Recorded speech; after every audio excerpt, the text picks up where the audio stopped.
C'est parti, on t'écoute. Donc, je voulais d'abord vous dire bonjour et puis ensuite remercier les organisateurs de m'inviter à débattre avec vous. Donc, mon propos, c'est l'approche analytique du nom propre.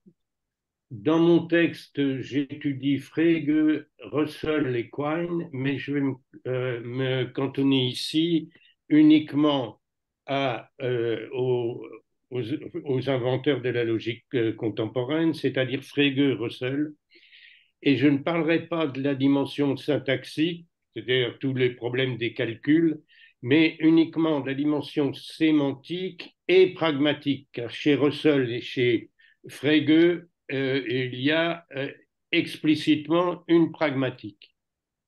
Alors, voyons d'abord Frege et la sémantique de Frege.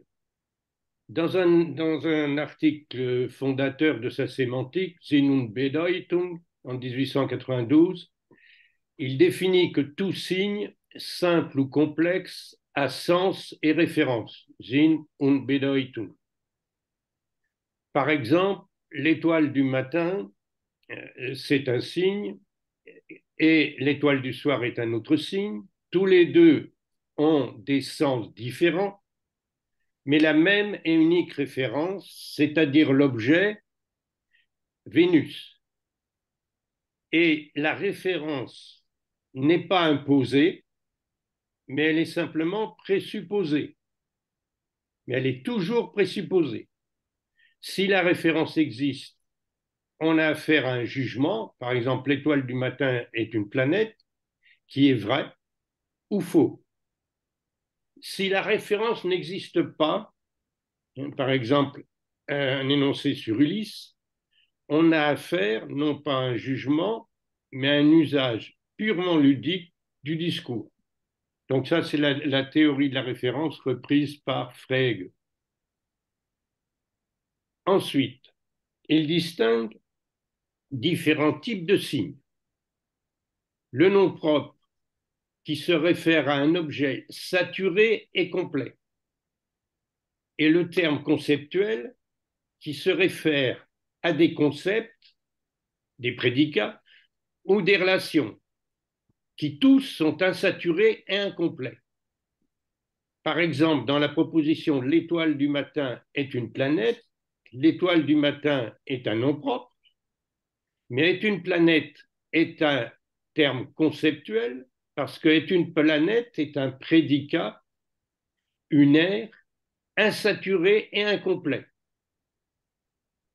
Alors, quels sont les types de noms propres? Un nom propre, tout signe qui représente un objet, Gegenstand, c'est-à-dire un terme qui est saturé et complet.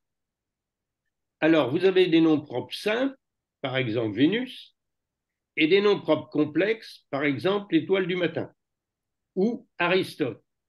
Alors, Aristote est un nom propre qui signifie soit Naki Astagir, soit maître d'Alexandre, etc. Son nom propre aussi, des noms de lieux, de dates et de nombres, parce qu'il se réfère toujours à un objet saturé et complet.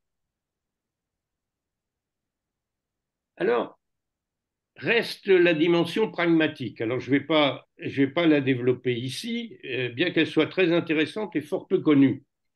La dimension pragmatique est développée in fine par Frege dans ses recherches logiques de 1918. Et il consacre de nombreuses pages au problème du nom propre et de sa dimension pragmatique. Le sens du nom propre, pour Frege, est déterminé par les circonstances d'usage. Et il est conduit à distinguer l'usage de je, qui est un nom propre pour lui, dans la mesure où il se réfère directement, immédiatement, au locuteur singulier.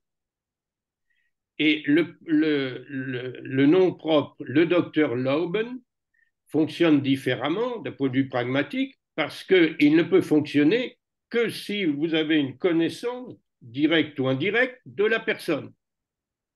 Donc, intervient ici quelque chose que Russell va développer, vous allez le voir, c'est la dimension gnoséologique. Je suppose la connaissance qu'a le locuteur par lui-même. Et un nom propre tel que le docteur Lauben suppose une connaissance qu'on a indirectement de la personne. Donc cette dimension gnoséologique est très importante. Alors, j'en arrive à Russell.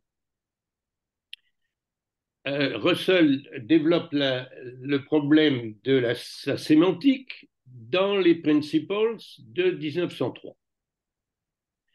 Et il distingue radicalement la signification et la dénotation. Le meaning, c'est-à-dire la signification, est une référence directe à un terme. Et à ce moment-là, ont une signification les noms propres, par exemple le nom propre grammatical, parce qu'il se réfère à un individu singulier. Et aussi le nom général, parce qu'il se réfère à un concept ou à une relation. Donc, le meaning, la signification, c'est toujours une référence directe à un terme. Par contre, le denoting, c'est un mode indirect et conceptuel de référence au moyen de mots logiques, tous, quelque, le, etc. Et ça va donner naissance, vous le savez, à la théorie des descriptions.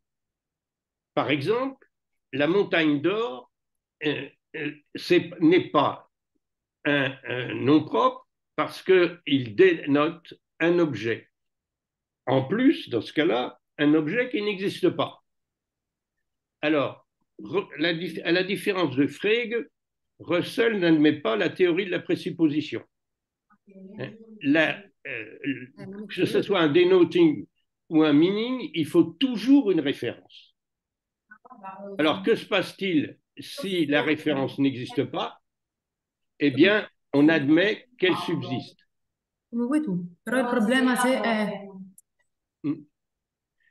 D'où un engagement obligatoire, un engagement ontologique obligatoire sur les ficta, les impossibilia et les abstracta.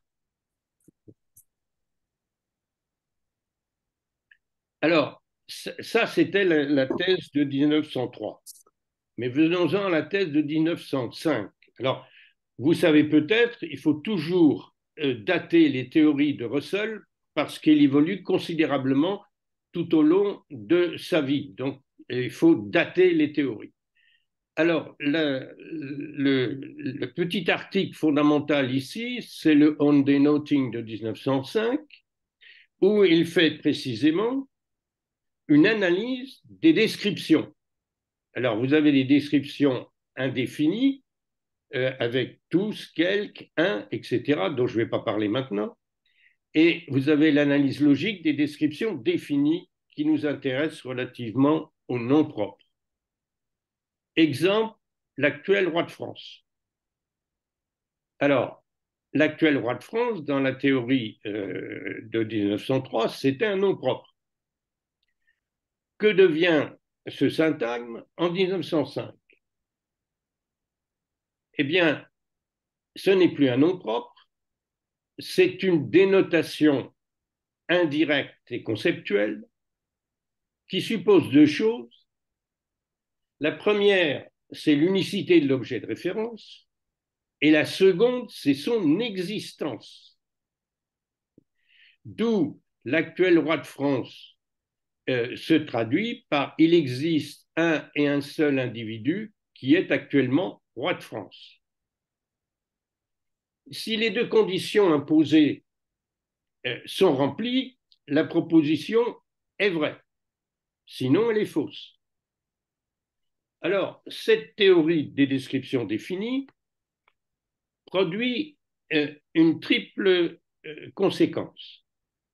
Elle produit une réduction sémantique, c'est-à-dire que la description définie n'est plus un nom propre, logique, authentique. Elle produit une réduction ontologique, car on n'a plus à admettre la subsistance, par exemple, de la montagne d'or. On peut parler de la montagne d'or sans être obligé d'admettre la subsistance de l'individu référé, puisque, en fait, la description est une construction conceptuelle. Alors, s'il n'y a pas d'objet de référence, cette construction conceptuelle est tout simplement fausse.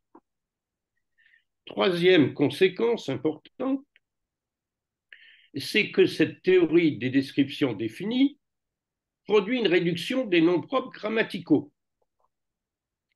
Par exemple, Apollon, ça devient le dieu soleil, c'est-à-dire une description. Et Socrate, de même, devient une description. Alors, c'est soit le maître de Platon, soit le mari de Xantippe, etc., etc., etc. Mais les noms propres grammaticaux sont réduits à des descriptions définies. Et ils disparaissent et ne sont plus des noms propres logiques. Alors, j'en arrive maintenant à la troisième dimension pragmatique.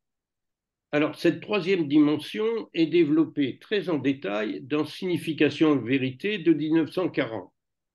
C'est un ouvrage qui est souvent négligé parce qu'il n'est pas trop technique, mais il est d'une extraordinaire finesse et richesse d'analyse. Alors, que dit-il concernant le nom propre? Eh bien, le nom propre, d'un point de vue pragmatique, a des conditions d'usage. Le nom propre de personne, par exemple, Socrate, fonctionne différemment, et là on retrouve d'une certaine façon Frege, selon que le nom de Socrate est prononcé par Socrate, à ce moment-là c'est un nom propre authentique, parce que Socrate, parce que Russell suppose à cette époque, attention, Russell suppose à cette époque que Socrate a une connaissance immédiate de lui-même par accointance.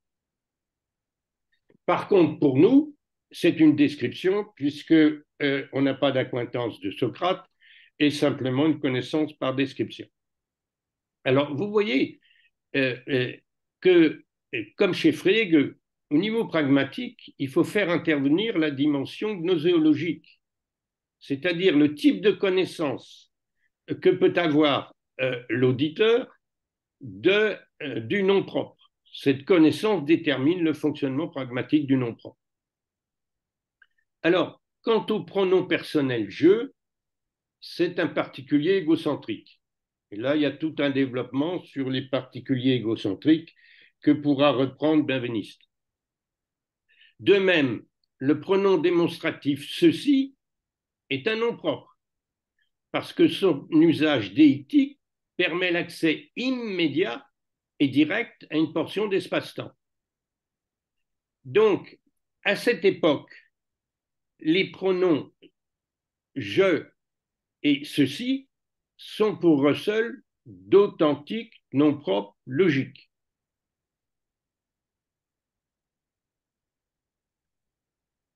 Alors, venons-en à la réduction des noms propres.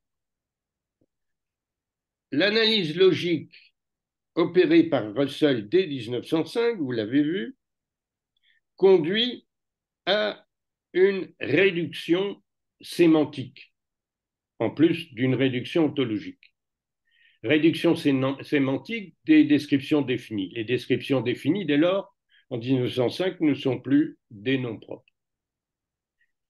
Et ce que va faire Russell, c'est de poursuivre l'analyse logique pour réduire le reste des noms propres logiques, c'est-à-dire je et ceci. En 1919, il opère la réduction donc logique et partant ontologique du je, du nom propre personnel. Pourquoi? Parce que Russell adopte le monisme neutre de William James. Alors, en deux mots, le monisme neutre de William James, c'est de considérer que la seule connaissance que l'on ait, c'est celle des sensations immédiates. et que tout le reste est une construction logique. Donc, il n'est plus question d'admettre une accointance du sujet à lui-même. Parce que le sujet, l'objet de référence de je, n'est plus qu'une construction conceptuelle à partir de la sensation pure. Je, c'est la biographie à laquelle ceci appartient. Donc, je n'est plus un nom propre logique authentique. C'est une description qui conduit à une construction à partir des sensations. Et vous avez la même chose concernant donc le dernier nom propre logique, c'est-à-dire ceci. En 1940, et c'est très, très explicité dans Signification et vérité, la chose, c'est-à-dire ce qui correspond à l'objet Gegenstand chez Frege et l'individu du point de vue logique chez Russell, la chose n'est plus qu'un faisceau de qualités sensibles, c'est-à-dire une construction à partir des qualités. Alors, une construction qui intègre bien évidemment la dimension spatio-temporelle, les références spatio-temporelles.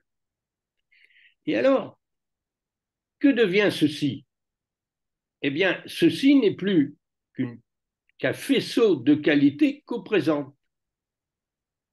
Alors, j'ai mis une courte citation de Signification et vérité. Le mot ceci peut se remplacer par quelque chose qui est strictement un nom, par exemple par W, dénotant cet ensemble complexe de qualités qui constitue tout ce que je suis occupé à éprouver maintenant au cours de mon expérience présente. La vérité impersonnelle affirmée quand je dis ceci est chaud se traduira alors par les mots la chaleur fait partie de W. Sous cette forme, ce que j'ai appris de la perception est prêt à être incorporé dans la science impersonnelle.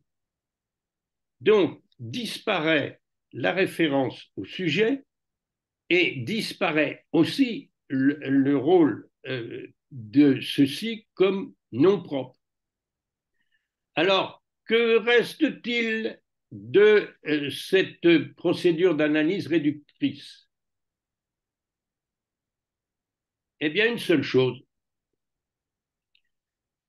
Les seuls noms propres logiques pour Russell, in fine, sont les noms de sensations.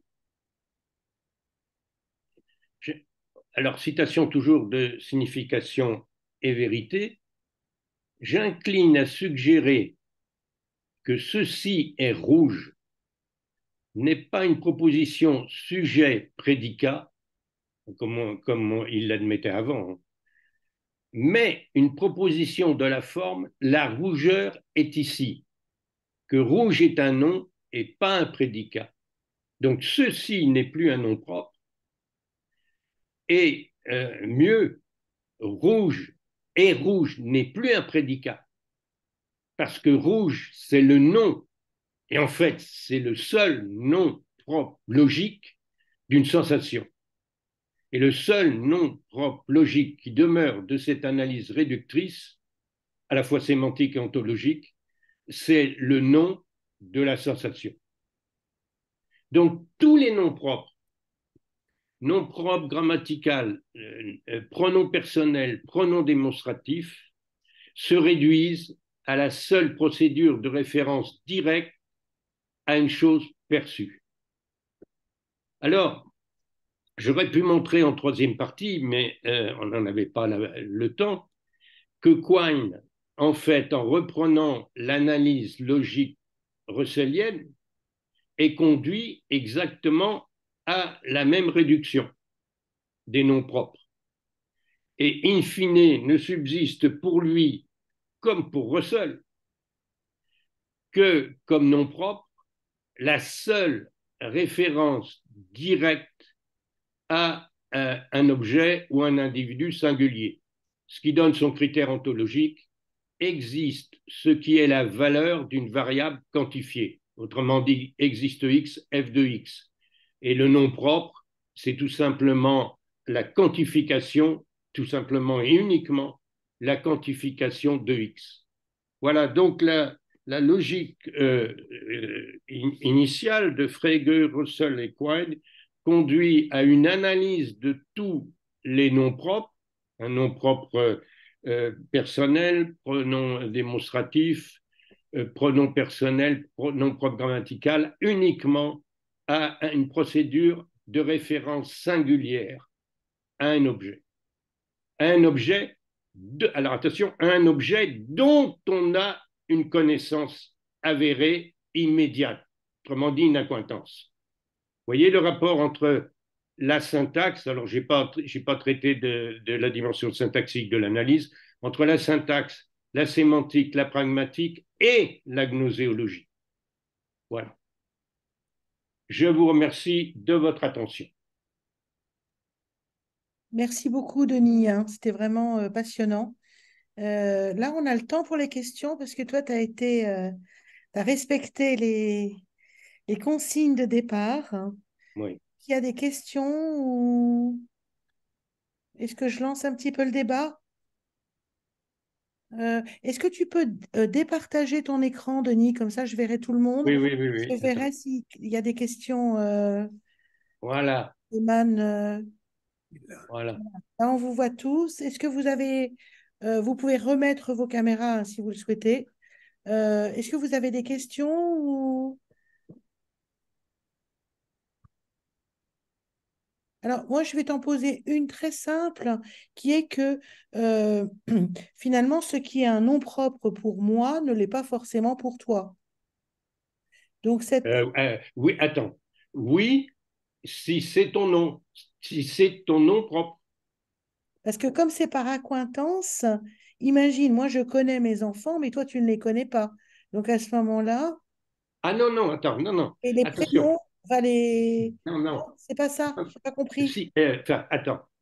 Il y a deux types de connaissances. Il y a la connaissance directe par acquaintance et la connaissance par description. Oui, Et c'est la même chose chez Frege, mais il ne la oui, thématise pas. oui. La connaissance par acquaintance, c'est la connaissance que tu as immédiatement de quelque chose que tu perçois. Donc, avant 19, pour Russell admettait la connaissance que le sujet pouvait avoir de lui-même, d'où le nom propre je comme effectif non propre logique.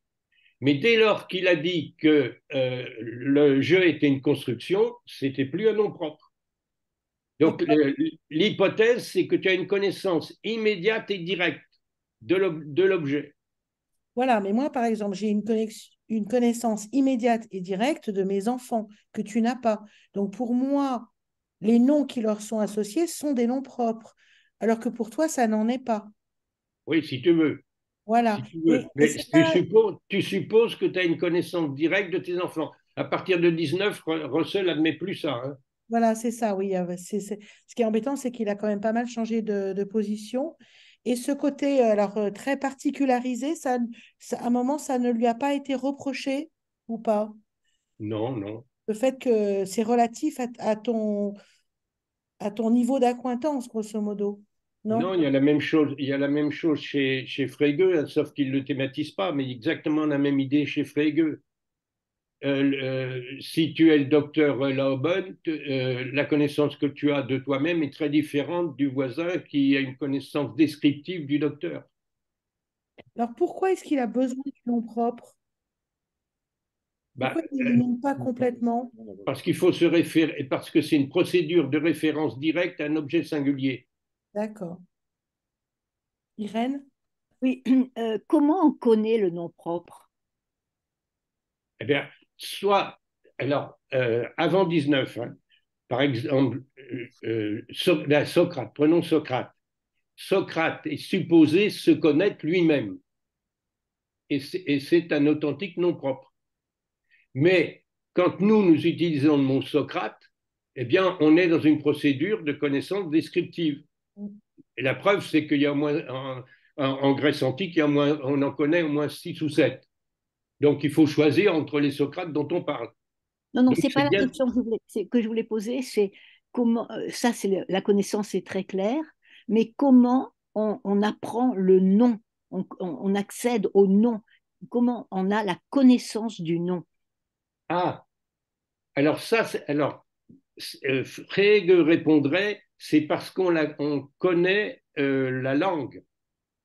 Et pour Frege, la langue est le trésor des pensées. Et donc, tout problème de connaissance sémantique revient de ce qu'on maîtrise la langue. Oui, mais c'est pas parce que je maîtrise la langue que je comprends le nom, que je sais, que j'ai la connaissance du nom de Denis Vernon.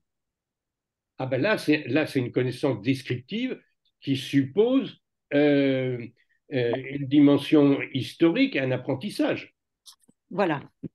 Oui, mais ça, c'est pas développé. Hein. Frege va pas plus loin que de dire que les significations sont données par le trésor de la langue. Merci. Donc, une question. Vas-y. Donc, si je comprends bien, tous les tous les noms propres, enfin, tous les de la langue sont des pseudos, en fait. Oui, oui, oui, On est bien d'accord, hein? oui, oui. Et Il y il a reste. même, ouais, pardon, et même au plan linguistique, il n'y a aucun moyen de s'assurer de comment dit-on, de la connaissance par le langage, n'est-ce pas, et de la reconnaissance par le langage d'une entité permanente, n'est-ce pas, dont on peut penser que son unicité totale pourrait recevoir un nom propre. Pour ce que fait Russell, c'est une analyse logique. Et cette analyse logique, elle est réductrice. D'accord. Et finalement, il réduit tout ce qu'on appelle les noms propres progressivement au nom de sensation. Et c'est très curieux. Alors, il n'ose pas d'ailleurs, in fine, dire que le nom de la sensation est un nom propre, mais il le sous-entend. Et logiquement, il n'y a pas d'autre solution. Le nom de la sensation est le seul nom propre parce que c'est le seul nom qui se réfère directement, non conceptuellement, à un objet singulier dont on peut avoir une connaissance immédiate. D'accord. Je fais une question encore. Comment peut-on déterminer par la sensation comment l'appréhension d'une entité individuelle? Puisque c'est à chaque expérience, on fait l'expérience Oui. de cette unicité, en quelque sorte, c'est ça. Oui. Alors ça dépend de sa théorie de la perception. La permanence de cette unité, comment peut-on la construire? C'est encore par propriété? Alors, alors, sa théorie de la perception explique la connaissance qu'on peut avoir d'une sensation. Mais ça, attention, Oui, cette sensation, elle est datée, elle est présente, oui, oui, hein, et elle est notée spatio-temporellement. absolument. La question de la permanence, elle est résolue autrement par la connaissance scientifique, qui est une D'accord. construction particulière. D'accord. D'accord. Ok. Bon, enfin, je comprends mieux. Merci. Ça va poser des problèmes pour la responsabilité juridique, hein, Russell. Et même au Ben oui, quotidien. Même au oui, quotidien. oui. Non, mais c'est une procédure de réduction radicale. Hein, et chez Coigne, il utilise les mêmes outils, donc il aboutit au même résultat. C'est parfait. Et alors, Kripke s'est bien rendu compte qu'on ne pouvait pas en rester là. Et donc, il déplace complètement le problème en posant la question, mais d'où vient, c'est la question qui a été posée là, d'où vient que Socrate, qu'on sait que Socrate est Socrate? Bien sûr. Et ça, ce n'est pas la question des logiciens. Encore une question. Donc, si je comprends bien, c'est à chaque fois que je vois Socrate et que je lui parle, que je peux considérer que c'est un individu et donc il peut à ce moment-là, je peux l'interpeller et c'est un nom propre que j'utilise. Euh, si, Socrate, si Socrate est présent et il parle de lui-même, il utilise un nom propre. Si l'interlocuteur parle de Socrate, ce n'est pas un nom propre. C'est une D'accord. construction. Mais ça, je Ouais, ouais, comprends. Ça, je comprends. ouais. D'accord. Ouais. C'est une construction conceptuelle. Merci. Merci. Est-ce que vous avez encore des questions? Parce que on est vraiment nombreux, donc du coup, parce que vous pouvez en bas, il y a un bouton qui s'appelle réaction. Ça vous permet de lever une main si vous voulez poser une question. Bon, bah, écoutez, on va continuer du coup. Merci beaucoup. Bon, ben merci. Hein. C'est vraiment subtil, hein? Non, mais j'ai pas donné les détails, et si ça vous intéresse, C'était il faut lire clair. le texte parce qu'il y a la On va dimension lire, syntaxique. C'est sûr, parfait. bien sûr. Oui, oui, oui. Parfait. Merci infiniment. Donc maintenant, on va donner la parole à Damien Nouvelle. Bonjour, est-ce que vous m'entendez? Très bien.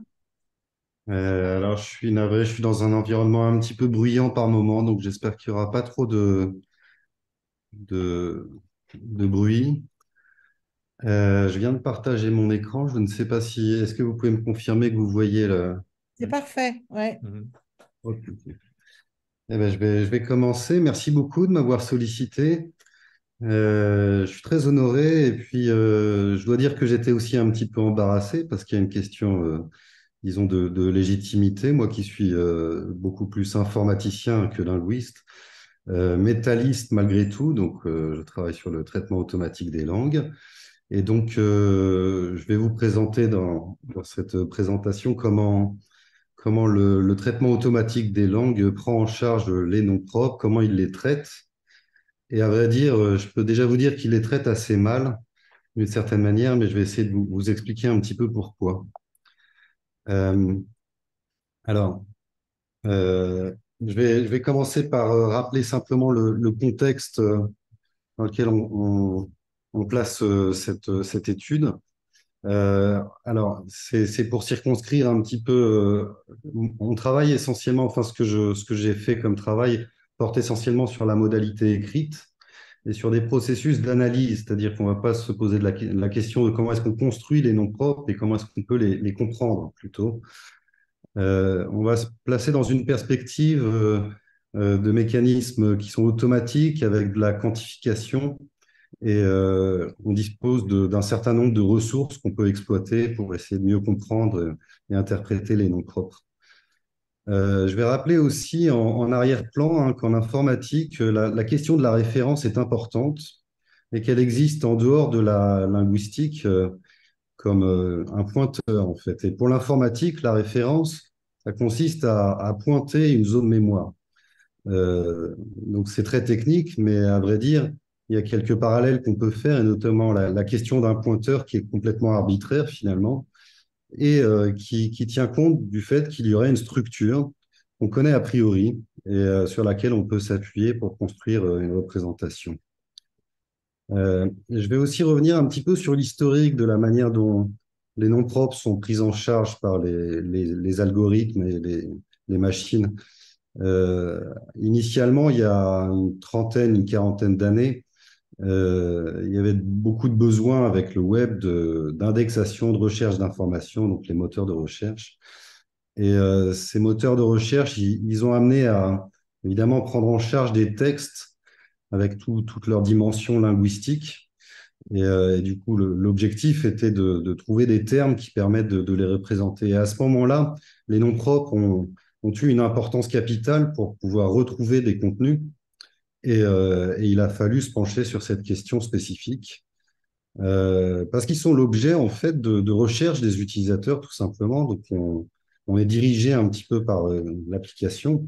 Et du coup, quand les utilisateurs ils cherchent des contenus sur Internet, ils vont souvent demander des choses par rapport à des noms propres. Donc, il faut pouvoir les traiter correctement. Et les termes qu'on mettait en place dans les moteurs de recherche étaient trop limités, en particulier parce que les noms propres, c'est polylexical. Donc, on ne peut pas se contenter d'avoir un mot et il faut prendre l'expression complète pour pouvoir la retrouver correctement. En plus, il y a la question de la variabilité, la manière de désigner les choses, évidemment, il y a beaucoup de variabilité, et ça, il faut que l'informatique puisse réunir les différentes désignations ou dénominations qui concernent des entités. Donc, il faut associer une sémantique, en fait, à des dénominations et les faire prendre en charge par les ordinateurs. pour résumer. Alors, je vais devoir faire un aparté, mais qui sera assez important en fait pour le reste de ce que je vais présenter et introduire la notion que nous, on utilise en traitement automatique des langues, c'est la notion des entités nommées, et qui est quelque chose d'assez spécifique et d'assez particulier au traitement automatique des langues, mais qui est maintenant très répandu et très, très courant dans le domaine. Donc, si vous parlez à quelqu'un qui fait du TAL, vous lui parlez d'entités nommées, en général, tout le monde connaît les entités nommées.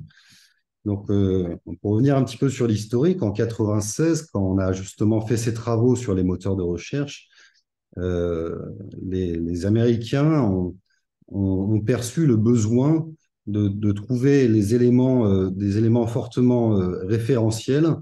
Et donc là, je vous ai mis un extrait de la première occurrence que j'ai trouvée, moi, de ce que serait une entité nommée, donc identifying the names of all the people, organization and geographic location in a text.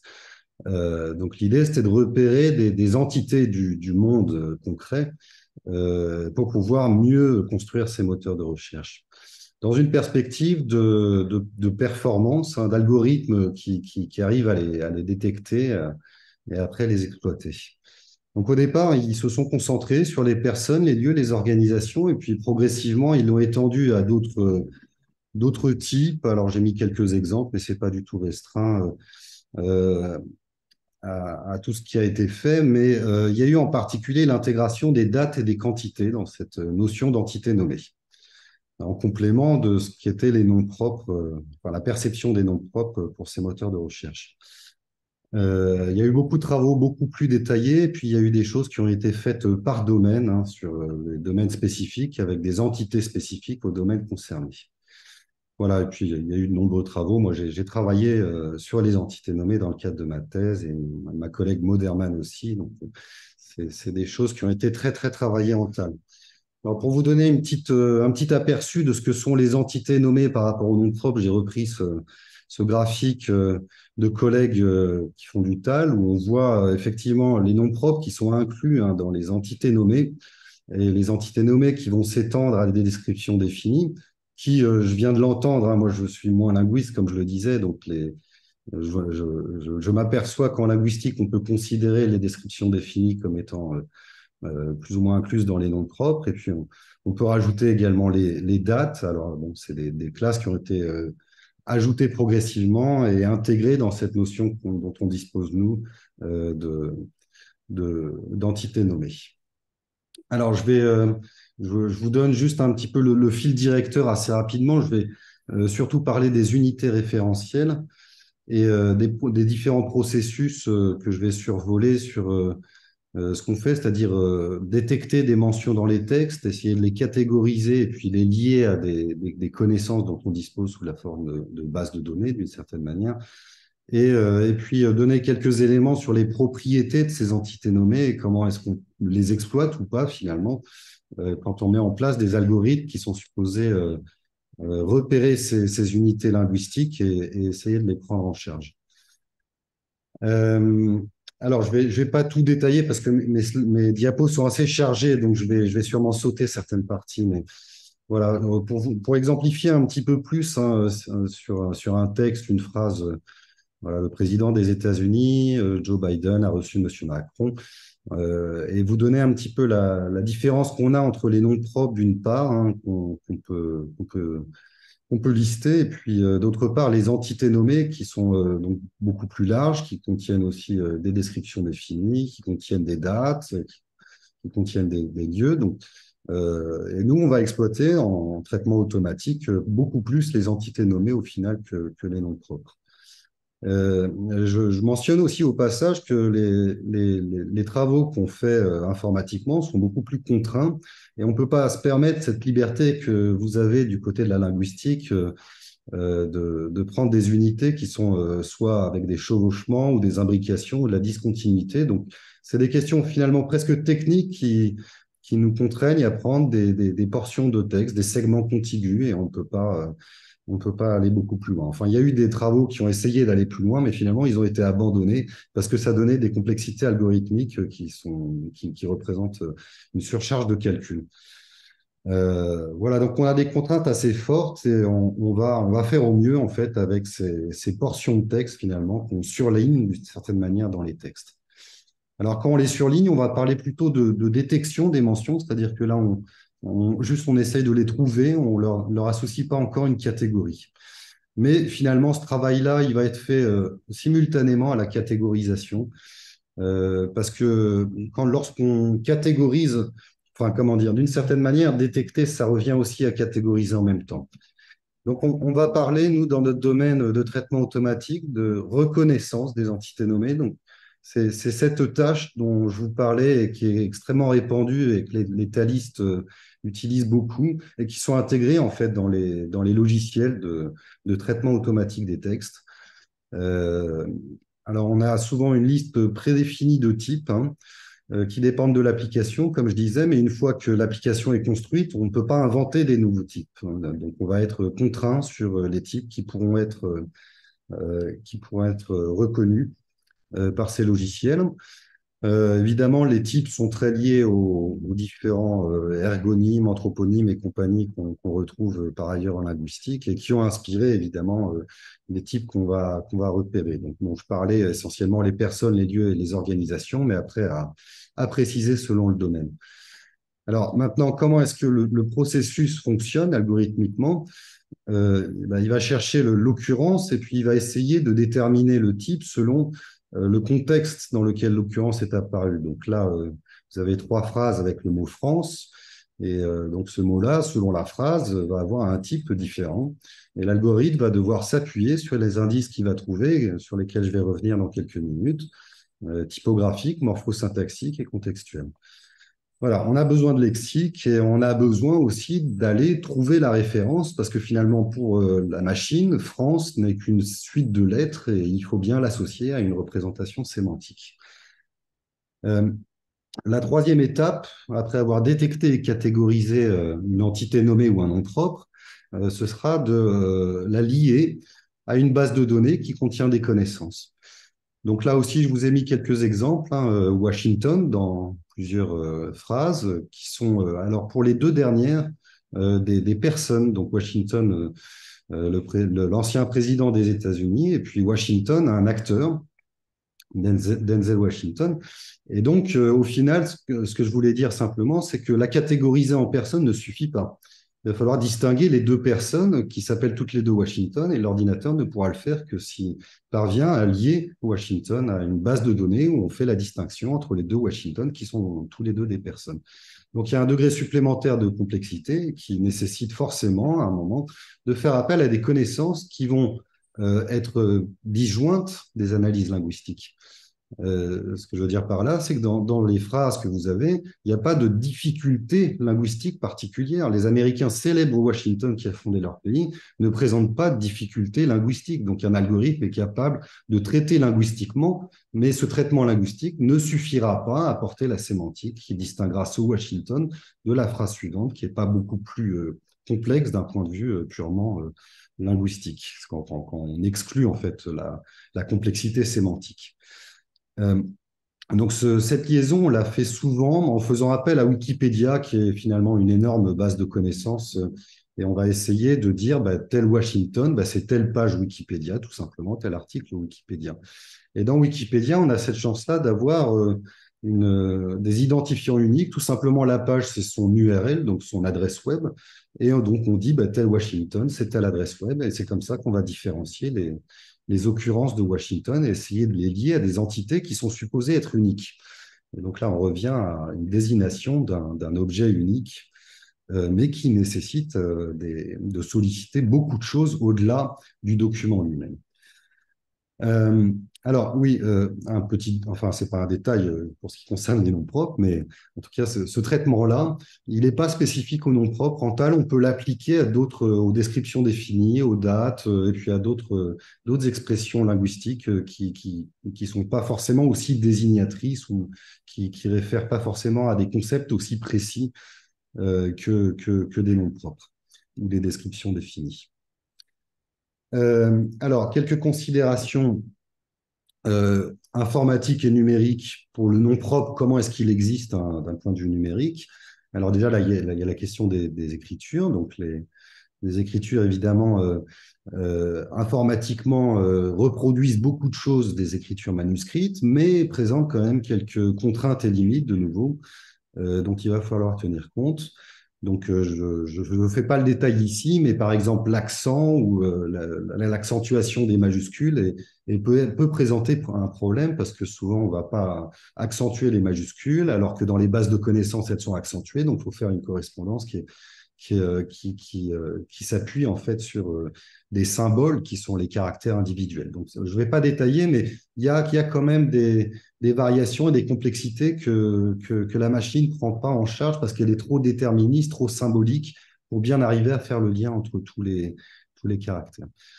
J'ajoute également que d'un point de vue numérique, on va avoir des nouveaux modes de désignation, en particulier avec l'arrobase, qu'on va utiliser pour identifier sur Twitter, distinguer des comptes qui sont associés à des personnes, comme François Hollande, Noam Chomsky par exemple, ou Maître Evelas, ou beaucoup de personnages publics. Et on va pouvoir les référer finalement avec cet identifiant unique Twitter qui permet de dire, voilà, je suis en train de désigner spécifiquement tel compte et donc finalement en arrière-plan telle personne. Donc ça, c'est un petit peu, enfin c'est totalement nouveau, ça n'appartient qu'au monde numérique, mais ça reprend en fait, c'est ça qui m'a marqué quand j'ai construit mon étude, c'est de dire que finalement, c'est une marque typographique avec cet arrobase qui reprend d'une certaine manière la majuscule qu'on trouve pour les noms propres sur le manuscrit. Voilà, et qui rentre un peu dans les usages, qui n'est pas devenu tellement courant, mais qu'on peut aussi introduire dans un email en mettant @Pierre, même si @Pierre n'est pas un compte Twitter, mais pour dire Pierre, viens là, s'il te plaît. Donc, on va mettre un arrobase pour désigner et annoncer qu'on a une désignation vers une entité bien spécifique. Alors, du point de vue typographique, on va aussi traiter les nombres. Et là, je ne vais pas tellement m'étendre dessus, mais évidemment, pour les dates et les quantités, ça va avoir une importance très forte. Donc finalement, on a beaucoup d'indices typographiques très utiles à la machine, mais en fait, ils ne sont pas nécessaires parce qu'on peut avoir des entités sans ces indices typographiques, il faut quand même les trouver et ils sont pas nécessaires, pas suffisants. Donc, ils sont pas suffisants pour faire les traitements qu'on voudrait faire. C'est des marques qu'on peut utiliser, mais on ne va pas pouvoir s'appuyer totalement sur ces marques-là. Alors, d'un point de vue morphologique, on a aussi des éléments qu'on peut exploiter, qui sont assez controversés parce que finalement, dans la morphologie du nom propre, vous le savez bien, d'un point de vue linguistique, il y a des éléments morphologiques, mais qui sont là non plus pas systématiques. Et donc, on ne va pas pouvoir exploiter de manière systématique, d'autant plus que parfois, ils sont trompeurs. Donc, par exemple, des noms propres qui contiennent des prénoms, mais qui sont en fait des villes. Donc, ça, il faut faire attention, évidemment. Donc, quand on veut catégoriser ou traiter les noms propres, la morphologie peut être utile, mais il faut être extrêmement prudent avec cette dimension morphologique. On a aussi des éléments syntaxiques qu'on peut intégrer dans les traitements. Alors, il y a des éléments par rapport à la détermination, mais ça, c'est plutôt une difficulté pour le traitement automatique parce que ces éléments n'étant pas déterminés, du coup, leur prise en charge par les algorithmes est rendue un petit peu plus complexe. Donc, il faut prévoir des traitements spécifiques pour les noms propres qui ne correspondent pas au syntagme que les logiciels rencontrent habituellement. Et puis alors sinon, il y a quand même des indices dans les syntagmes comme annonciateurs d'unités référentielles ou de noms propres, comme les madame, l'entreprise, président, etc., qui permettent du coup de détecter, de reconnaître. Ça se limite à la catégorisation souvent. Donc on ne peut pas tellement aller vers de la liaison lorsqu'on prend en charge ces éléments-là. Alors, ce qu'on va utiliser, en fait, ce qu'on a utilisé énormément, ce sont toutes ces bases lexicales ou ces bases de connaissances qui essayent de faire la liste la plus exhaustive possible de tous les noms propres de toutes les unités. Mais vous savez très bien comme moi que ce travail est un travail de Sisyphe, qu'on ne peut pas y arriver de toute façon de manière définitive. Et c'est très utile, évidemment. mais il faut pouvoir travailler sans parce qu'on va rencontrer également des noms propres ou des unités linguistiques qu'on n'aura pas dans notre liste et qu'il va falloir pouvoir traiter. Alors, j'ai déjà un petit peu mentionné les bases de connaissances, donc je vais pas le redétailler, mais effectivement, on va essayer beaucoup de comparer le document qu'on est en train de traiter automatiquement avec les connaissances dont on dispose dans ces bases comme Wikipédia et qui nous propose donc ces identifiants uniques, qui nous propose des connaissances structurées, donc ça c'est très utile et intéressant, et qu'on peut également interroger avec des méthodes d'interrogation qui sont informatiques, comme pour des bases de données. Alors, on a un petit problème aussi qui a été identifié, qui n'est pas très, très bien traité, hein, c'est comment est-ce qu'on peut traiter, en fait, prendre en charge un nom propre qui est détecté et peut-être catégorisé, mais pour lequel on n'a aucune entrée dans notre base de connaissances. Donc, on rencontre un nom, prénom, on sait que c'est une personne, mais finalement, cette personne-là, elle n'est pas dans Wikipédia. Donc, comment est-ce qu'on la prend en charge? Et là, c'est une question ouverte, hein, et c'est très compliqué, à vrai dire, pour un algorithme de dire, alors, de savoir à l'avance que la personne n'est pas présente. Donc, avoir connaissance de cette absence, d'une certaine manière, est une problématique complexe. Alors finalement, ce qui va le plus jouer dans tout le processus, ça va être le contexte. Et là, on repositionne alors d'autres choses que j'ai pu dire ici, mais que j'ai également entendu dans les présentations ce matin, hein, la dimension contextuelle. La dimension contextuelle qui peut être locale hein, sur l'énoncé spécifique, mais qui généralement fait appel à beaucoup plus d'éléments que le document lui-même, l'énoncé et les autres parties du document. Et évidemment, pour la personne qui lit un document, qui l'interprète, il y a un contexte qui est beaucoup plus large, qui est sémantique, qui est discursif et qui est énonciatif.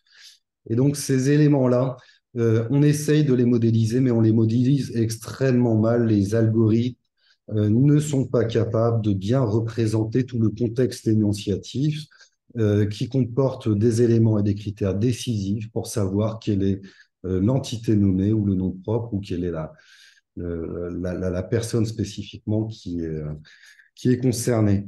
Donc là, on a une difficulté. Alors, cette difficulté-là, on l'observe d'un point de vue traitement automatique et ça nous donne en retour, moi je pense peut-être, enfin c'est ce que j'essaye d'apporter un petit peu dans cette contribution, donc ça nous donne en retour un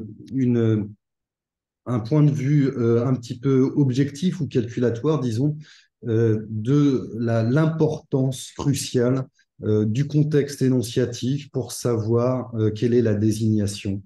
Et cette importance-là, elle est d'autant plus vérifiée par les traitements qu'on met en place d'un point de vue algorithmique. Voilà, je vais récapituler un petit peu, apporter quelques éléments. Donc, juste pour redire hein, que la référence, effectivement, elle existe en informatique, elle est extrêmement présente au final, elle est présente depuis les aspects très techniques jusqu'aux aspects sémantiques qu'on retrouve dans les bases de connaissances et par exemple sur Wikipédia. Donc, les références nous permettent de savoir que telle page Wikipédia parle de telle personne et cette page-là, elle est identifiée par un identificateur unique. Donc, moi, j'imagine qu'il y a quelques siècles, le nom propre jouait le même rôle d'identificateur unique, finalement, d'une certaine manière. On a évidemment des nouvelles manières de construire des sortes de noms propres avec les moyens numériques. Alors, pour le TAL, le nom propre a une importance qui est capitale hein, pour pouvoir construire correctement des mécanismes de prise en charge de documents, de compréhension, de traitement et par exemple, les moteurs de recherche.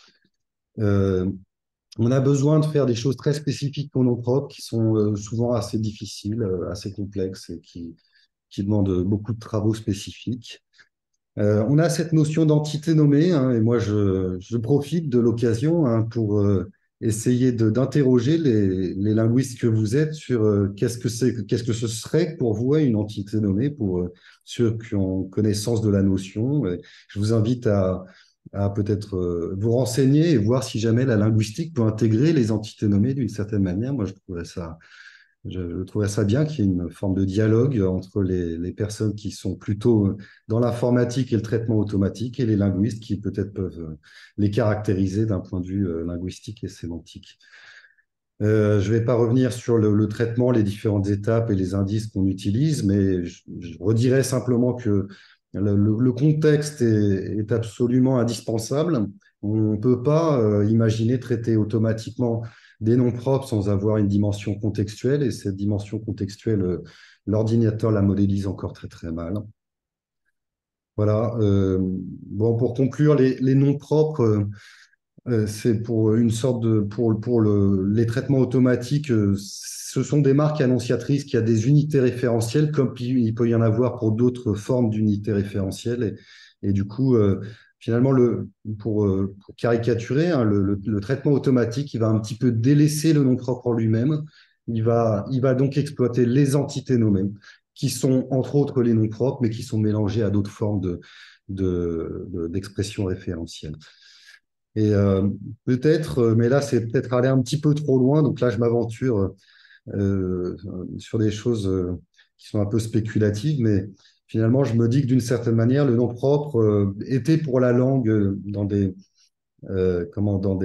temps un peu moins numériques, avait un mode de fonctionnement qui peut-être aujourd'hui, pour le numérique, serait un petit peu traduit sous la forme des entités nommées qui font des liens vers les connaissances. Mais là, voilà, c'est une réflexion très générale et c'est pas une affirmation, c'est vraiment une question extrêmement ouverte. Voilà, j'ai terminé ma présentation et je vous remercie de m'avoir écouté. Merci beaucoup, Damien. Tu vas peut-être départager ton écran, comme ça on verra qui a des questions. Voilà, je vous écoute. Oui, Très bien. en dehors des contextes, pourquoi vous ne prenez pas des listes d'index? Par exemple, si vous prenez un index géographique, vous avez je ne sais pas combien des milliers de noms qui ne sont pas en contexte, mais qui sont forcément des entités nommées. Donc il y a un tas de choses comme ça. Je pense les corpus qui sont, je dirais, préparés par le genre encyclopédique, en gros. Oui, on les a beaucoup construits et exploités, ces lexiques. Donc, la réponse est on les construit et on les exploite énormément. Ils ont été extrêmement exploités, mais à défaut d'avoir d'autres éléments. Et ce dont on se rend compte, c'est que, alors, pour illustrer, hein, moi, à un moment, j'aime bien l'exemple de George Washington, et j'avais regardé du coup George Washington, et tout le monde, quand on entend George Washington, pense à quelque chose d'extrêmement précis et spécifique. Et puis à un moment, j'ai été consulté sur Wikipédia pour m'apercevoir qu'il y avait une dizaine de George Washington. Donc c'est pareil pour les noms de villes, hein. Donc finalement, on peut avoir un George Washington ou un nom de ville qui va désigner une entité qui est radicalement différente de celle qu'on a à l'esprit quand on entend juste le nom propre lui-même. Et donc, je reviens du coup à cette question-là du contexte. La seule chose qui permettra de savoir que le George Washington dont on parle est un musicien, je crois qu'il y a un saxophoniste, eh ben, c'est de savoir dans quelle phrase il apparaît et quelle est la conversation ou le document dans lequel on... Donc finalement, même si on a un lexique extrêmement couvrant, il ne sera pas suffisant et c'est d'une certaine manière une impasse dans le cas général et d'un point de vue purement théorique. Mhm. Mais par exemple, le fait de mettre le prénom et le nom, et d'ajouter après George Washington plus une marque supplémentaire, est-ce qu'on ne pourrait pas... Parce que c'est un problème que les linguistes rencontrent avec l'homonymie. Mhm. Euh, et donc, est-ce qu'on a des objets différents qui portent le même nom et vous le prenez à l'envers, vous êtes côté du nom et vous vous dites est-ce que c'est le même référent ou plusieurs? Donc, c'est un sacré problème. Et je ne sais pas si le fait de le mettre en contexte suffit à le... Ben, je ne vois pas d'autres, moi qui suis orienté traitement systématique. Je ne vois pas d'autre manière que de faire appel. Alors, l'idée, c'est de rapprocher la connaissance qu'on a sur les différentes entités qui porteraient le même nom, et puis le document ou la conversation dans laquelle apparaît ce nom. Et donc, ce rapprochement-là qui est fait de manière automatique et, je veux dire, immédiate par un humain et imperceptible, eh ben, il faut bien que les algorithmes ils le fassent, mais quels sont les mécanismes, ça reste un mystère. Alors, on le fait quand même sur un rapprochement alors très, très lexical de qu'est-ce qu'il y a dans l'article Wikipédia et qu'est-ce qu'il y a dans le document qu'on examine. Et si on arrive à bien rapprocher les deux, on pourra savoir que c'est un musicien ou un président des États-Unis. Donc, on le fait partiellement, mais pour l'instant, c'est très, très bien, encore très Je, limité. je pense que les linguistes pourraient collaborer avec vous au niveau de la traduction des noms propres. Parce que là, on a des indices. Et surtout quand on n'a pas la même écriture. Moi, je Mhm. suis japonologue et au Japon, on met plein d'indices. Et au lieu de faire des descriptions, enfin des lexis, des syntagmes, on compose morphologiquement dans un certain ordre. Mhm. Donc, ça donne, par exemple, si vous voulez dire le mont Fuji, en fait, dans Fuji, derrière, on va mettre Fuji-san, qui veut dire montagne, et qu'on voit parce que c'est un indice. Donc, on dit deux fois le mont Fuji-san. Oui. Et, Oui, et donc, je me demande si en jouant sur les graphies, puisque vous êtes. Parce que c'est un problème, le nom propre oral et le nom propre graphique, à mon avis, sont deux objets différents.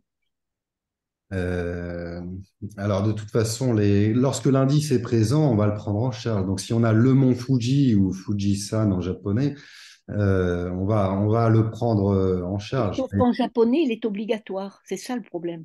Alors, il faut peut-être rectifier la langue française, mais je ne sais pas si. Non, mais je veux dire, ça devient un bon indice. Ça devient un bon indice. Oui, non, mais moi, je travaille à l'INALCO, donc je vois qu'effectivement, dans les langues, on retrouve ces marqueurs contextuels et qui sont supposés être systématiques, mais on peut toujours rencontrer des exceptions où es-tu, Fuji? Alors, on répond juste Fuji. Donc, si on sait dans quelle conversation on se place, là, on pourra mieux savoir à quoi correspond Fuji.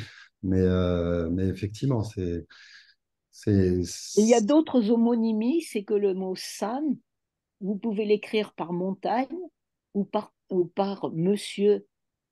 Et donc, Fuji-san peut être un monsieur, monsieur Fuji, ou ça peut être la montagne Fuji. Et là, c'est le contexte.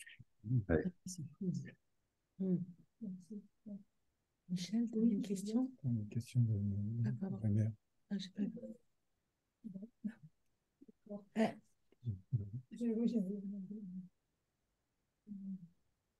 vous avez la parole, Adèle. Vous Ah, avez activé votre micro, je pense. Ah, c'est bon. Ça marche, là? je sais pas, je l'entends Réactivez-la. pas. Bonjour. Oui, Bonjour. Est-ce que, est-ce que vous m'entendez, s'il vous plaît? Oui, oui. Oui. Bon, voilà, je vous remercie pour cette rencontre assez précieuse. Je vous parle depuis la Tunisie. Ah, J'enseigne la linguistique ici à l'université tunisienne et je fais un deuxième doctorat en traductologie à la Sorbonne Nouvelle. Et donc, je suis un peu les formations qu'on nous préserve. Ils sont tout à fait intéressantes, y compris cette journée à laquelle j'essaie d'assister malgré les contraintes pédagogiques que j'ai ici dans notre institut. Je vous remercie pour toutes les interventions auxquelles j'ai pu assister en partie ou totalement, y compris celle que je viens d'entendre de M. Noubel. Juste tant que je m'intéresse à la traductologie, je voudrais, si vous permettez, vous poser une petite question sur le rapport entre nom propre et traduction. Parce que si l'on prend par exemple la première phrase sur Washington, j'ai adoré Washington, ben, en traduction, cette phrase par exemple en arabe pourrait poser problème de compréhension étant donné que je peux adorer Washington, l'homme, et je peux adorer le Washington, la ville. Et les deux pourraient être objets d'adoration. Mhm. Est-ce que vous y avez pensé? Est-ce que, par exemple, dans votre travail sur le langage naturel et traité de façon numérique, est-ce que vous avez pensé à cette question de traduction des noms propres? Est-ce que ça pourrait apporter quelques éclairages à un traitement unilingue des noms propres? Et je vous remercie par avance. Merci pour votre question. Absolument, la traduction, évidemment, permet d'éclairer un certain phénomène. Là, j'ai pris un exemple, j'ai adoré Washington, qui est évidemment construit pour être ambigu, hein. J'ai adoré Washington et personne ne sait, personne ne peut dire. Alors chacun, quand il reçoit la phrase, peut-être pense à Washington, soit à la ville ou souvent à la ville parce que c'est ce qui revient de manière préférentielle. Mais il suffit qu'on la place dans une conversation pour dire j'ai adoré Washington, il joue merveilleusement bien. Et puis là, tout d'un coup, on a un phénomène qui permet contextuellement de savoir que ce Washington-là désigne l'acteur. Donc, je prends cet exemple exprès pour montrer que finalement, hors contexte, il y a de nombreux énoncés et de nombreuses mentions de noms propres qui sont de toute façon ambigus et que on ne peut les situer que dans un contexte alors qui est multifactoriel, hein, parce que si on prend ce même énoncé et que vous le reprononcez dans une centaine d'années, peut-être que le Washington sera totalement différent de ce que tout le monde imagine aujourd'hui. Après, sur les questions de traduction, évidemment, il y a une complexité de linguistique qui fait que la désignation sera linguistiquement extrêmement différente et que lorsqu'on veut traduire, la prise en charge, la traduction des noms propres présente beaucoup de difficultés. Je ne suis pas du tout compétent sur cette question spécifique, donc là, je botte un peu en touche, mais effectivement, ça peut d'une part être une complexité pour nous qui essayons de construire des algorithmes, d'autre part être très éclairant sur les questions des noms propres, la manière dont ils sont traduits, et sachant que leur écriture également est extrêmement différente, leur morphologie, et il y a beaucoup de choses. Donc, je peux pas répondre de manière assez complète. Je vais simplement arrêter là ma réponse. Merci beaucoup. Merci. Merci. Voilà. Michel, tu avais une question? Je ne sais pas si je parle. Non, il ne faut pas. Ouh. Parce que nous on doit couper. Est-ce que vous m'entendez suffisamment fort, bien? Ah non, plus maintenant. Alors, j'entends plus C'est bon, c'est bon. Ah non, parce qu'il faut couper le haut-parleur si vous.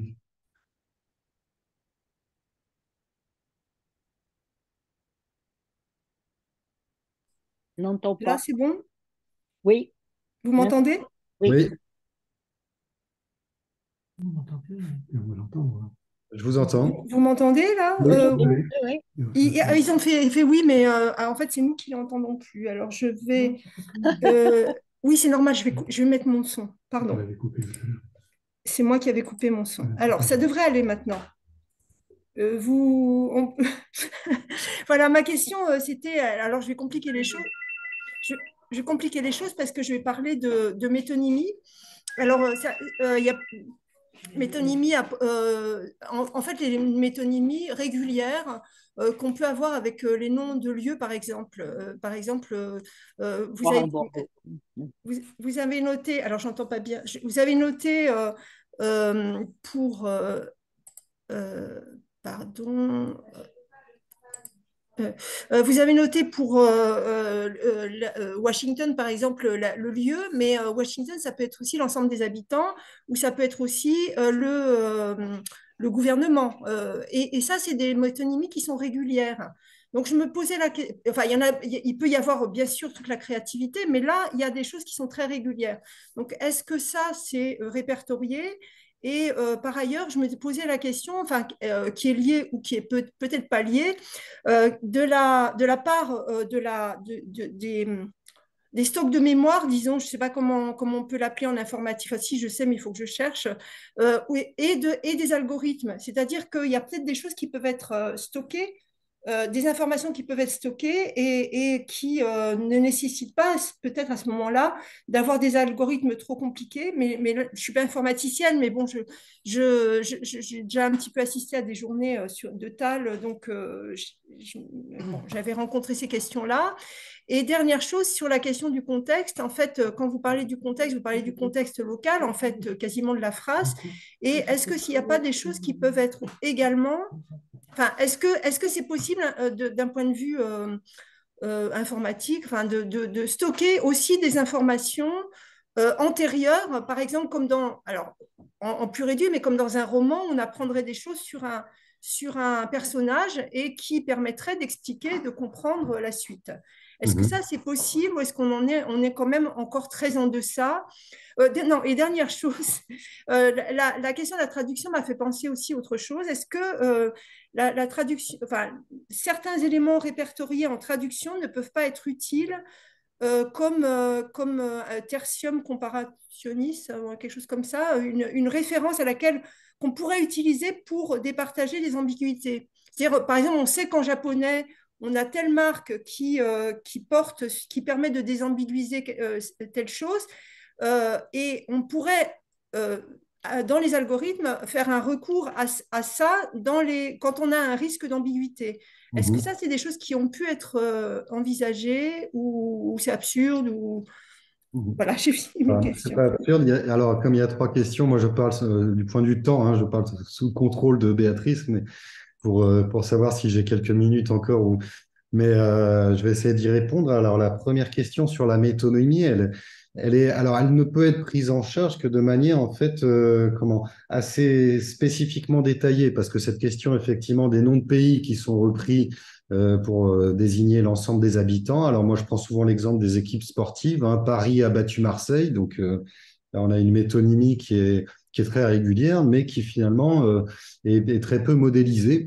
Alors, pourquoi est-ce qu'elle est peu modélisée? Alors, déjà, dans les lexiques, on ne va pas l'intégrer. Mais par contre, on va retrouver que Paris est un lieu et que potentiellement, éventuellement, Paris pourrait devenir autre chose par métonymie. Mais après, il faudrait prendre en charge cette métonymie. Le problème, c'est que cette métonymie, de nouveau, elle s'appuie sur un contexte qui est souvent partiellement syntaxique, partiellement sémantique, et que ce contexte-là, autour de l'occurrence du mot, eh ben, il faut pouvoir le prendre en charge avec les algorithmes, ils ont encore du mal. Alors, la tendance actuelle, hein, pour répondre un peu plus précisément, c'est carrément finalement de mettre presque de côté le lexique, hein, et de dire maintenant on va travailler sur ces corpus-là avec des modèles qui sont les modèles, alors pour caricaturer comme ChatGPT, hein, qui va plutôt dire ben, chaque mot, en fait, je vais contextualiser tous les mots, et je vais avoir ce processus systématique de contextualisation. Et du coup, on se prive totalement des lexiques et des bases de connaissances.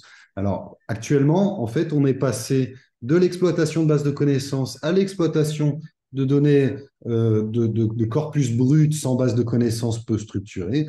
Et je pense qu'un de ces jours, enfin j'espère qu'on arrivera à réunir les deux pour à la fois avoir des algorithmes qui s'appuient sur des grands volumes de corpus et puis qui arrivent aussi quand même à intégrer des informations liées aux connaissances et liées aux phénomènes linguistiques qu'on peut exploiter.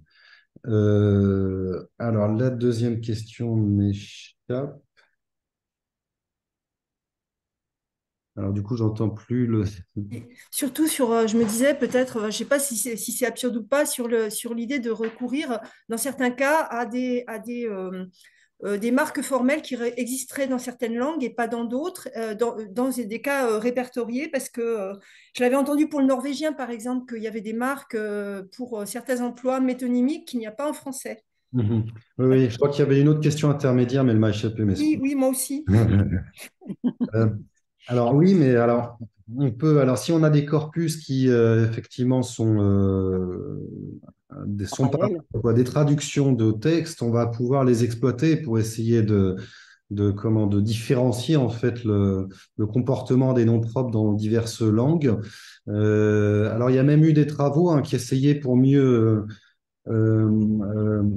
désambiguiser, associer des noms propres à leurs référents corrects de d'abord traduire en fait les phrases et puis à partir de la traduction obtenue, de voir si dans une autre langue on pouvait. Alors finalement, c'est un peu c'est un cycle puisque d'une certaine manière, pour bien traduire, il faudrait savoir comment traduire le nom propre. Donc on revient au même problème. Mais alors, actuellement, c'est vrai que là de nouveau, hein, avec les modèles très, très numériques qu'on a, finalement, ils traduisent un peu à l'aveugle et on pourrait récupérer leur traduction et ça nous aiderait à mieux traiter le nom propre dans la langue source. Donc, je pense que c'est une possibilité actuelle, mais aussi d'une certaine manière, hein, c'est mettre en place des processus très lourds pour un objectif qu'on espère pouvoir atteindre sans faire appel nécessairement à la traduction. Moi, c'est un peu la manière dont je vois les choses. Alors, en analyse, évidemment, c'est toujours intéressant de comparer des textes traduits avec des noms qui incluent des noms propres. Mais pour un traitement, je veux dire, automatique, logiciel, je trouve que finalement, c'est faire un détour énorme pour arriver à un résultat qu'on espère obtenir, qu'on devrait pouvoir obtenir autrement, en tout cas. Voilà, la question intermédiaire m'échappe toujours et peut-être que mon temps est terminé, mais Oui, si je Alors, peux prendre la Béatrice, il me parole. semble que Béatrice voulait dire quelque chose, mais Non, non, non.